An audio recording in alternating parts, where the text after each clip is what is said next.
नमस्कार दोस्तों, स्वागत है एक नए वीडियो में। ओम नमः शिवाय।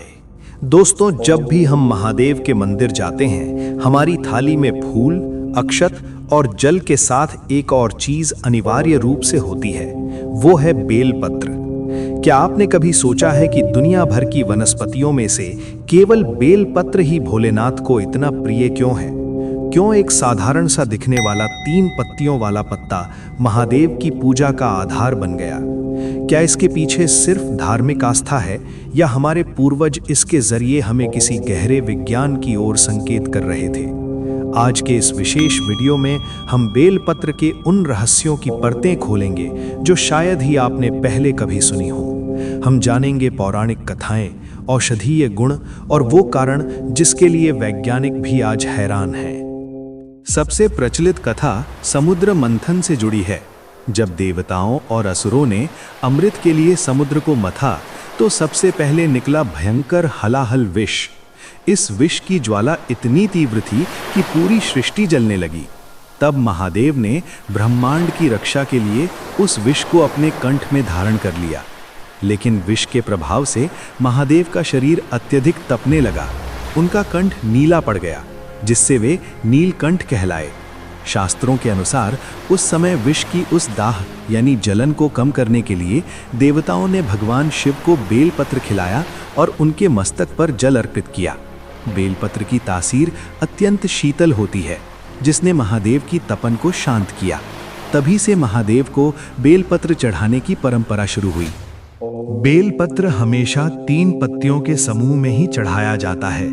शास्त्र कहते हैं, त्रिगुणाकारम त्रिनेत्रम च त्रियायुधम त्रिजन्म पाप संहारम एक बिल्वम शिवार्पणम।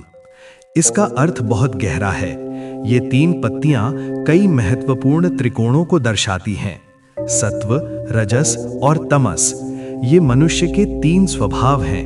इन्हें शिव को समर्पित करने का अर्थ है अपने अहंकार और गुणों को ईश्वर के चरणों में छोड़ देना। 3 नेत्र, महादेव के 3 नेत्र भूत, भविष्य और वर्तमान। त्रिदेव, ब्रह्मा, विष्णु और महेश का वास। पाप विनाश, मान्यता है कि बेलपत्र चढ़ाने से 3 जन्मों के पाप नष्ट हो जाते हैं। अब बात करते हैं उस कारण की जो आज के आधुनिक युग में सबसे प्रासंगिक है। क्या आपको पता है कि बेलपत्र में ऊर्जा अवशोषण यानी एनर्जी अब्जॉर्प्शन की अद्भुत क्षमता होती है? शिवलिंग एक ऐसा बिंदु है जहां ब्रह्मांड की अपार ऊर्जा केंद्रित होती है। शोध बताते हैं कि बेलपत्र में वो गुण है जो शिवलिंग की सात्विक ऊर्जा और कंपन को अपने भीतर सोख सकता है। जब हम शिवलिंग पर बेलपत्र चढ़ाते हैं तो वो पत्ता शिव की चैतन्य शक्ति से चार्ज हो जाता है।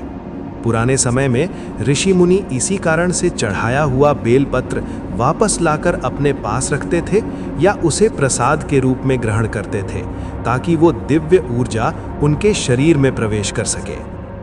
बेलपत्र सिर्फ एक पत्ता नहीं, आयुर्वेद का एक शक्तिशाली रत्न है। महादेव को वैद्यनाथ भी कहा जाता है, यानी सभी औषधियों के स्वामी।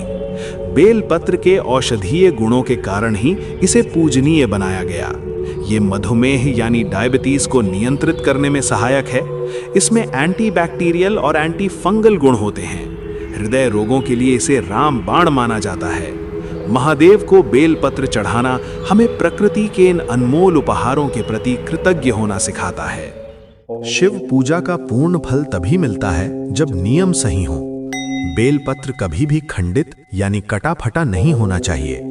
पत्ती का चिकना हिस्सा हमेशा शिवलिंग की तरफ होना चाहिए। चतुर्थी, अष्टमी, नवमी और चतुर्दशी जैसी तिथियों पर बेलपत्र नहीं तोड़ना चाहिए।